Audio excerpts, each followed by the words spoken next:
Captain Hawthorne used to be.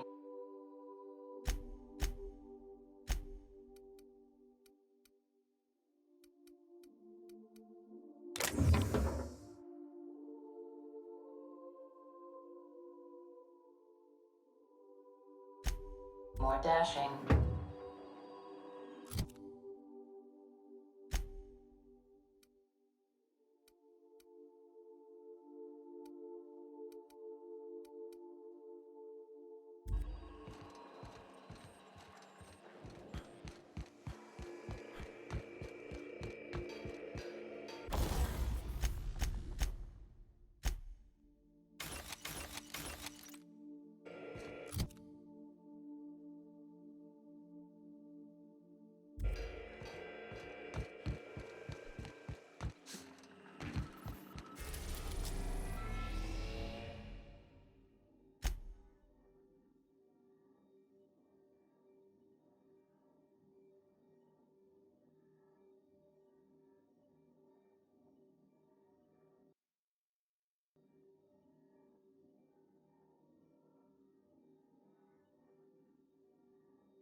I am pleased to inform you that we have arrived at the labyrinth. Please be advised that the punishment for trespassing is execution. Please be advised that electrical storms on the surface of Tartarus make departure impossible at this time.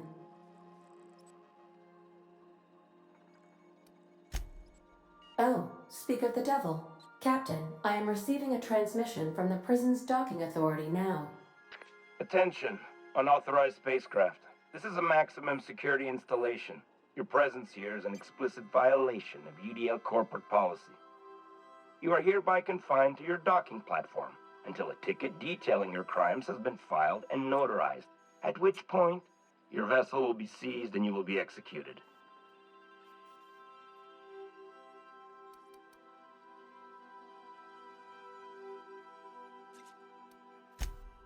I'm sorry, you people?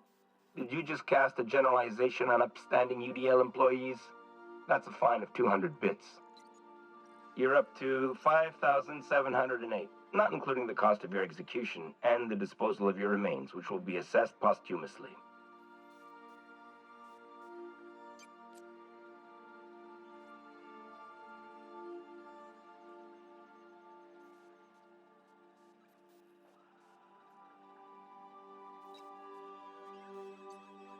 All right, I'm feeling generous. I'm transmitting the idea of a productive, law-abiding employee so you can see what one looks like before you die. Tartarus Docking Authority, signing off.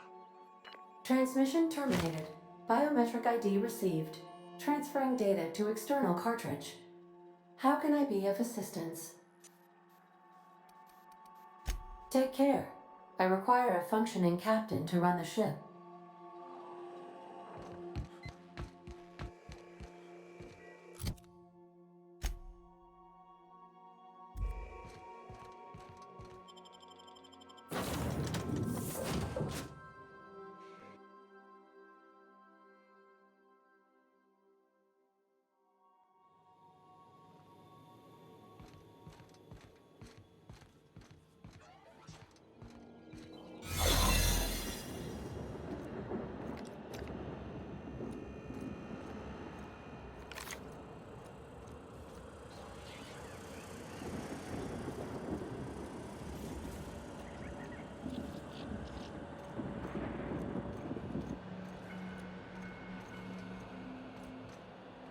Soldier?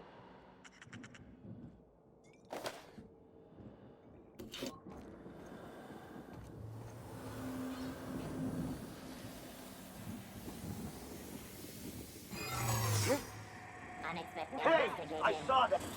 Error. Employee information not found. Identify yourself.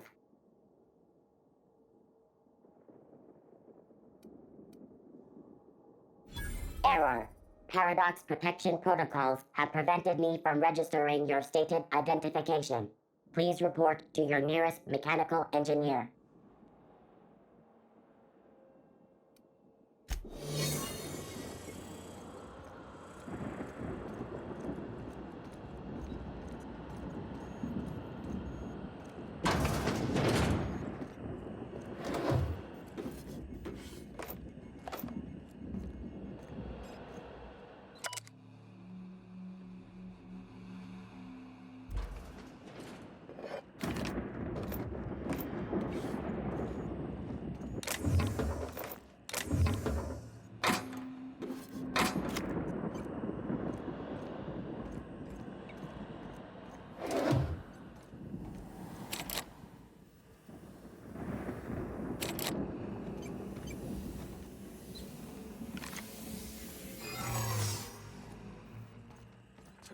Hold it!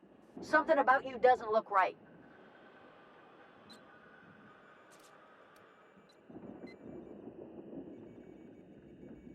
No, I meant your uniform. There's something about it.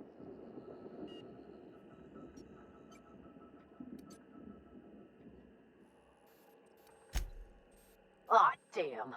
Lucky you.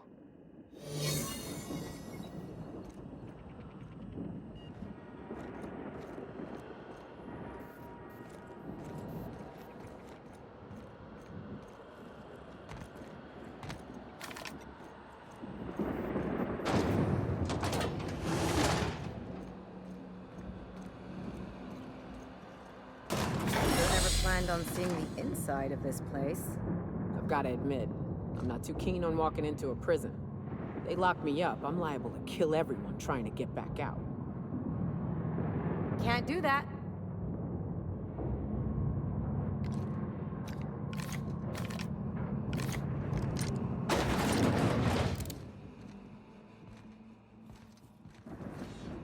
Whew.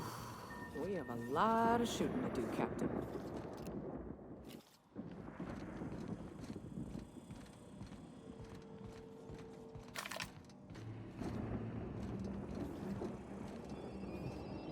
Okay.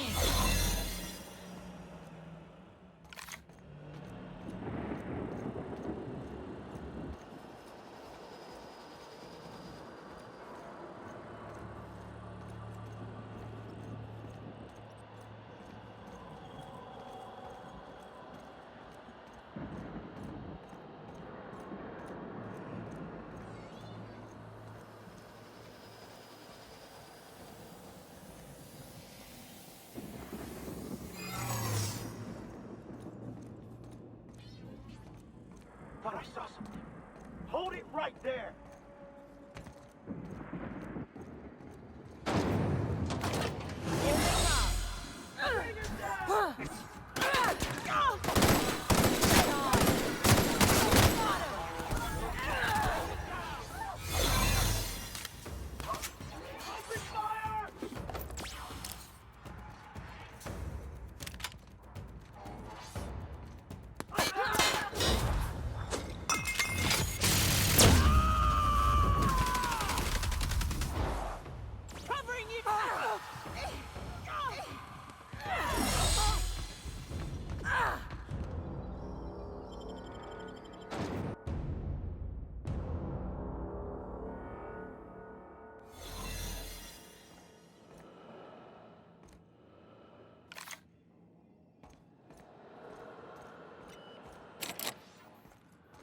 Guess we're going up.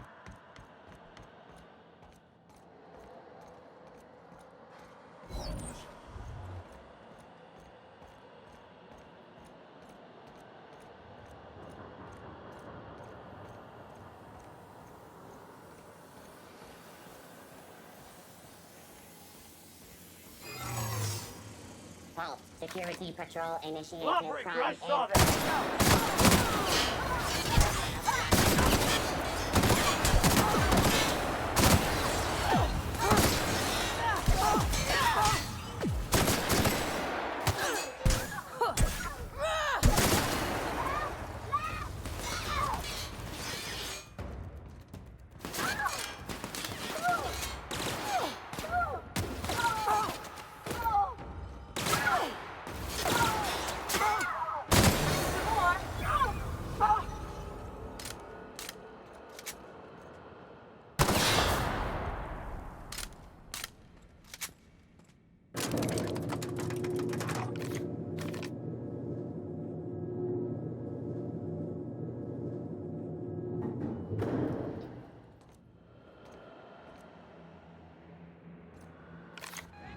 go, troops. Stellar Base counting on us.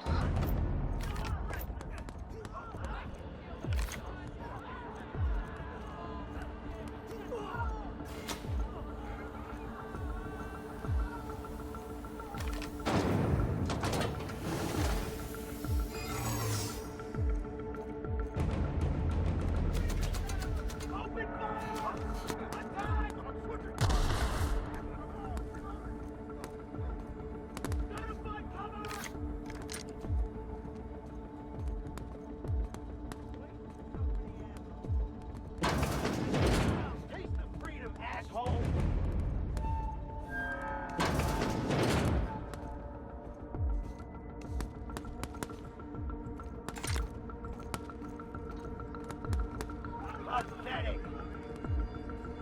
Waste of company ammo.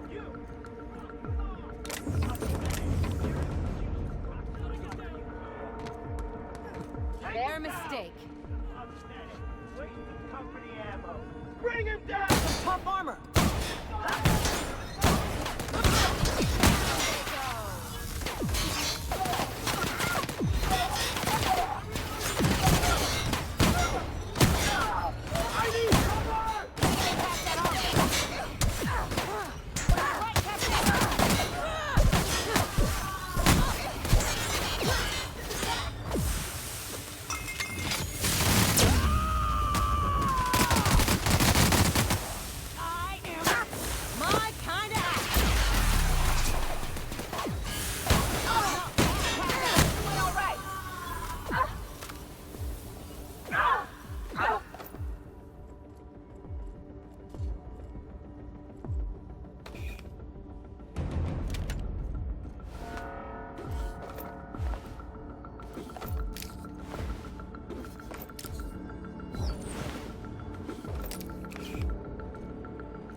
Well, look who it is. I'll be damned. I was prepping the studio for our announcement, and here you are as a bonus. Ah, and the wayward doctor.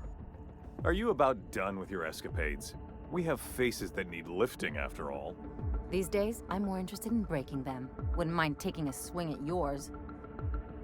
Ah, I knew I smelled Monarch when you lot walked in.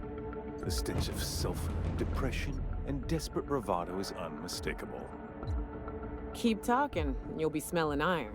Ain't nobody so important I won't put a bullet in. When you go off and get yourself shot, try to avoid taking one to the face. I'll want it recognizable to show to my citizens.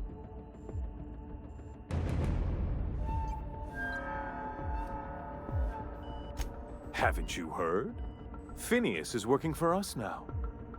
It took some doing, but employing an efficient management strategy of putting our guns to his head seems to have done the trick. Yes, he is an extraordinarily obstinate fellow, isn't he? Fine, he isn't working for us per se. Semantics, he'll come around. But that's between us.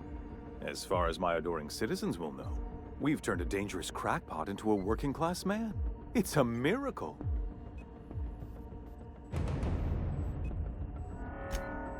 Oh yes, go on, wake them up, add more mouths to feed.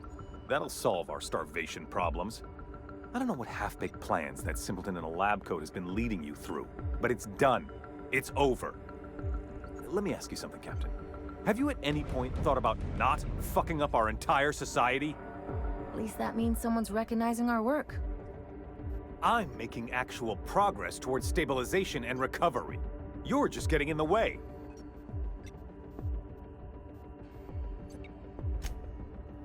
Oh, right. This coming from the psychopathic outlaw. Yes, I'll try to be more open-minded about your path of wanton dissent. We don't need your help.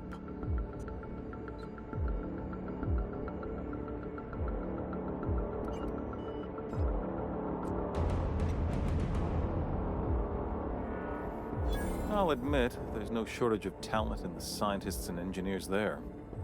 Look, I'm not an unreasonable man.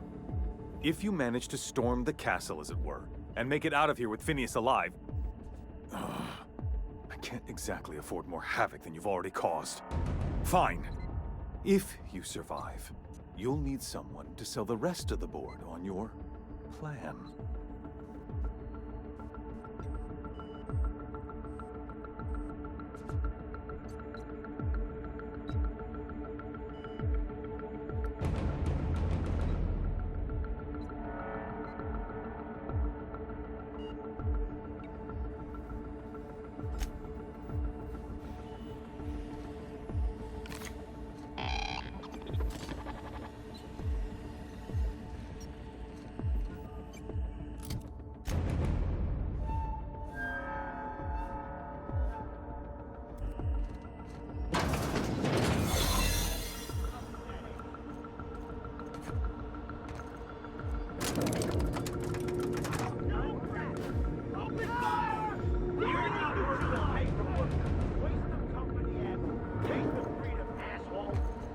All right, MSI. I'm not one for rousing speeches, but the captain needs our help. So get in there and fight! Company ammo. Wait for company ammo. Company ammo. Stay down. What? Get him! Bring him down! Attack! This is it, huh? Take a breath now, folks. Once we're up there, I suspect we ain't gonna have time to stop shooting.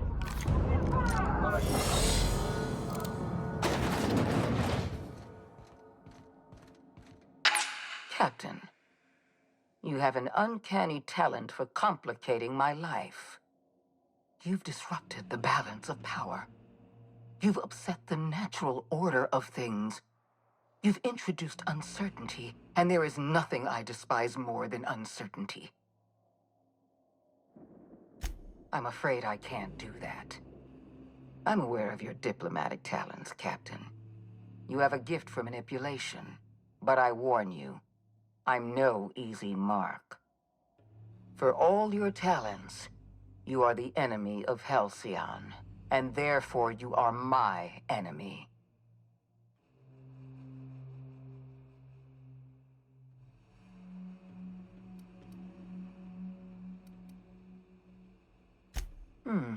You make a nuanced and compelling argument.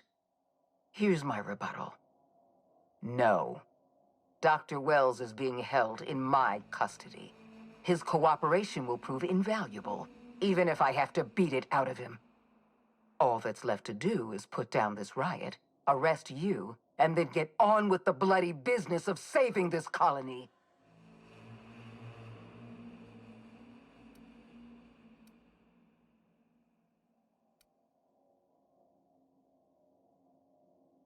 In that we are in agreement. An end to violence is precisely what I want. An end to chaos. An end to senseless loss of life. The only obstacle standing in my way is you. I take no pleasure in this, you know. I simply have no other option. Leaving you alive is too great a risk. Goodbye, Captain.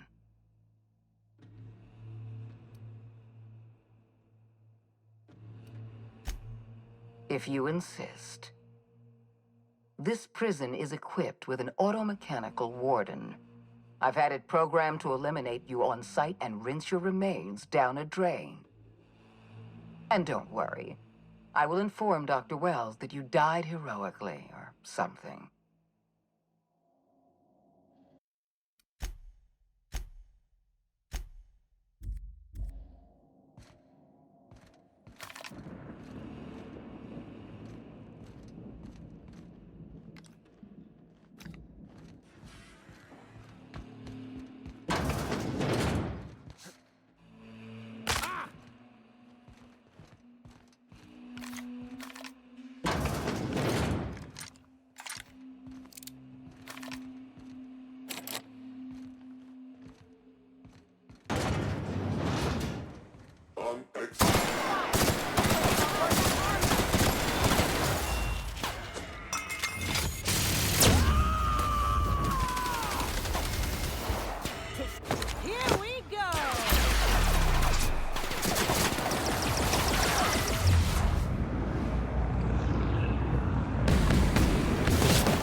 You don't know how glad I am to see you.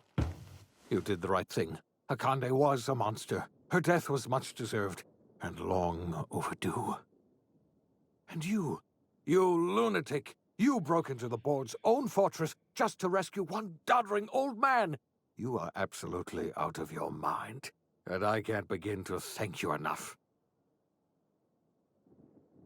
I'm all right, thanks to you. Akande wanted my cooperation. I'm quite sure she would have beaten it out of me if you hadn't arrived. You've broken the board's stranglehold on this colony, and you saved my life. But there's still so much we have yet to accomplish. You and I are going to have to work harder than ever to save Halcyon.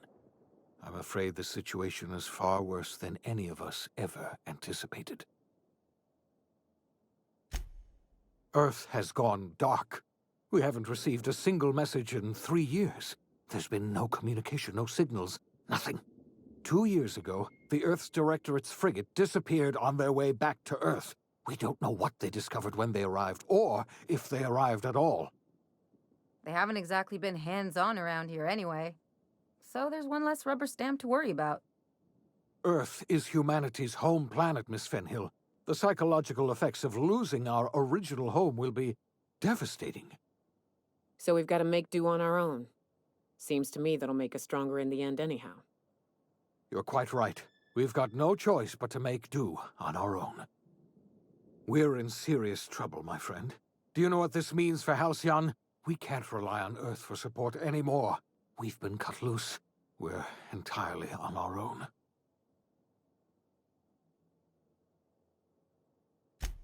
Yes, we do. You've done a marvelous thing. You've succeeded where anyone else would have failed, including me. We must begin the revival process immediately, starting with the Hope's brightest minds, and then we're going to fix this damn colony, one problem at a time. We're going to need a leader, and I can't imagine a better person for the job than you. What do you say, old friend? Will you help us?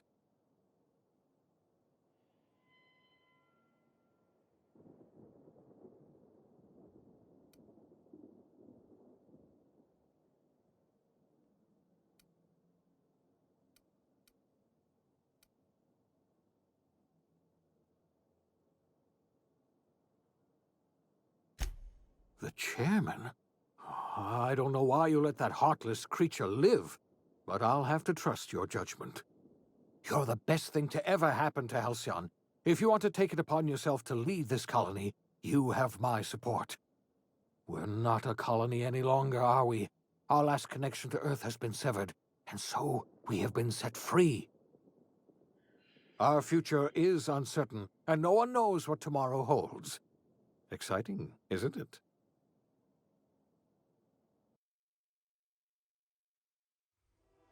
The OSI teaches that everything in the universe happens according to the grand plan.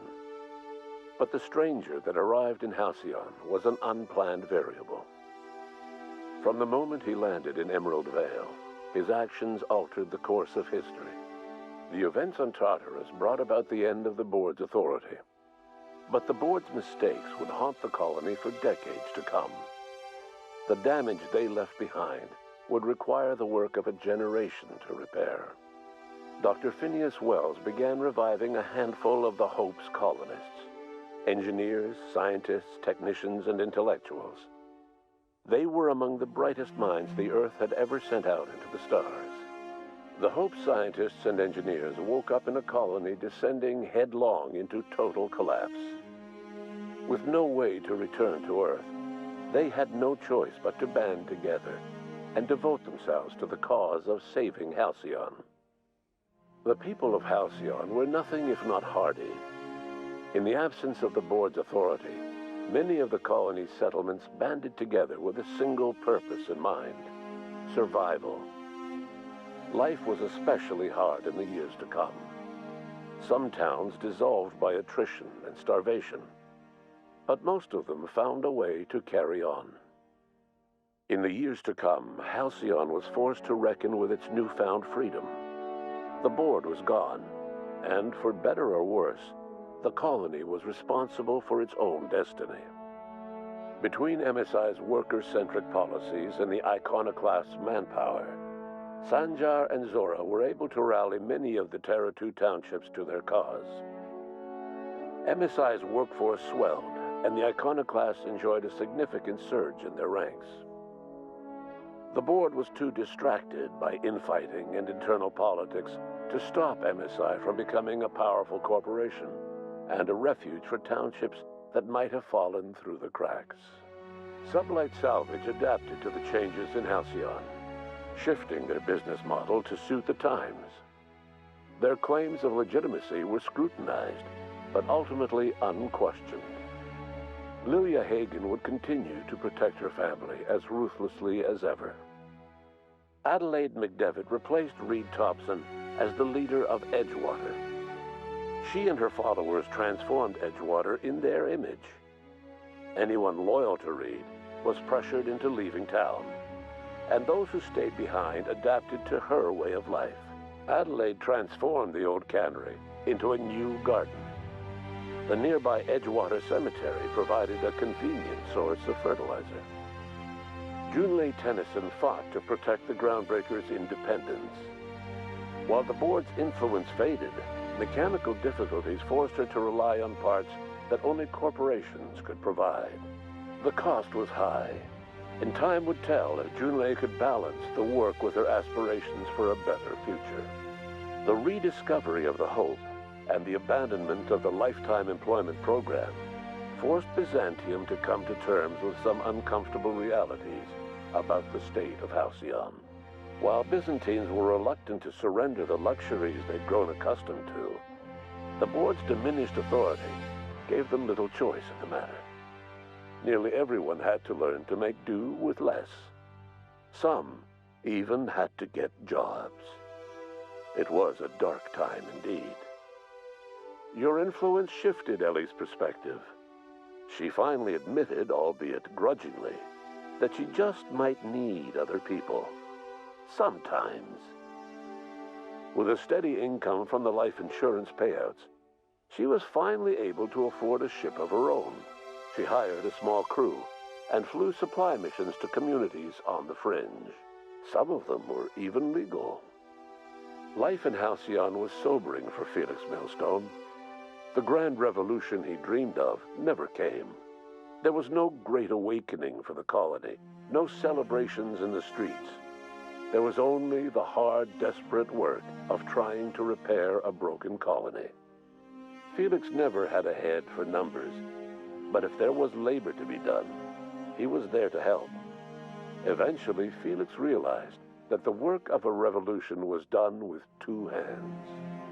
After all he'd seen and heard adventuring with you, the vicar Maximilian de Soto renounced his faith and joined the effort to rebuild the colony.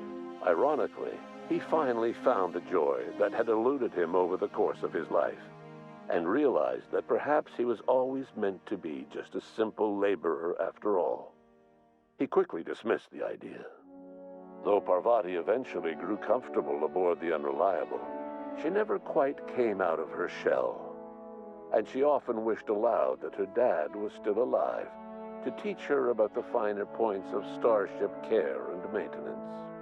While the colony fell into chaos, she found an island of relative peace with Ada, and they formed an unusual bond. She decided to remain aboard the Unreliable permanently as its chief and sole engineer. As hard as she tried to drink them away, Nyoka's memories eventually overcame her. Traveling with the crew served as a constant reminder of the family she'd lost, and so she eventually returned to Monarch to get back to what she found most comfortable: the deep end of a bottle and the far end of a trail. Few have seen her since, but travelers often swear they hear her and her machine gun in the night, screaming swears and spitting bullets. The SAM unit that accompanied you spread awareness of the product line's superior sanitation and maintenance capabilities across what was left of the colony. This led to a boost in SAM unit sales. Did you know that SAM units are the longest-lasting, toughest-acting cleaning solution in Halcyon? Minister Clark was released from house arrest, and his contact with you gave him a sense of renewed purpose and vigor. Once it became clear that no help would be coming from Earth, he threw his considerable efforts and talents into helping Halcyon manage the crisis before it. As for Dr. Phineas Wells, he spent his remaining years in his orbital lab. He eventually came to terms with his own past and was able to forgive the mistakes of his younger self by devoting his remaining years to serving the colony. Dr. Wells was able to revive many more scientists and engineers than he first expected, thanks to the additional batch of chemicals you stole from the Ministry. Wells never forgot about the human lives that were lost in acquiring these chemicals. In the end, Dr. Wells was able to save every scientist and engineer aboard the Hope. Over the next decade, nearly all of the Hope's remaining colonists were successfully revived. Halcyon saw a period of rapid technological and scientific advancement. Breakthroughs in dietary supplements saved the colony from starvation. Geoengineering projects and social reforms began to change the structure and character of the colony. Dr. Wells laid the groundwork for the project to save the colony, but he would never live to see the fruits of his labor. He passed away a few years later. His work was carried on by the scientists and engineers he revived. Today, Halcyon has stabilized. The people of the colony work hard to adapt to their new circumstances. Nearby colonies send aid and supplies. Life will never be easy in Halcyon, but for the first time in its history, there exists a sense of real, genuine hope about the future. And what about you, the unplanned variable in the history of Halcyon? You brought an end to the riot on Tartarus and partnered with Chairman Rockwell to run the colony together. As Halcyon looked toward the future, you remained a constant presence in the colony's administration. You were never weighed down by bureaucracy, and you never had to dirty your hands with politics. You had people who did that for you. By your influence, Halcyon survived the turbulent years that were to follow. No one knows what's happened to Earth, and no one knows what the future has in store for Halcyon. All we know for certain is this: the name of the Unreliable and that of its intrepid captain will remain the subject of countless stories for years to come.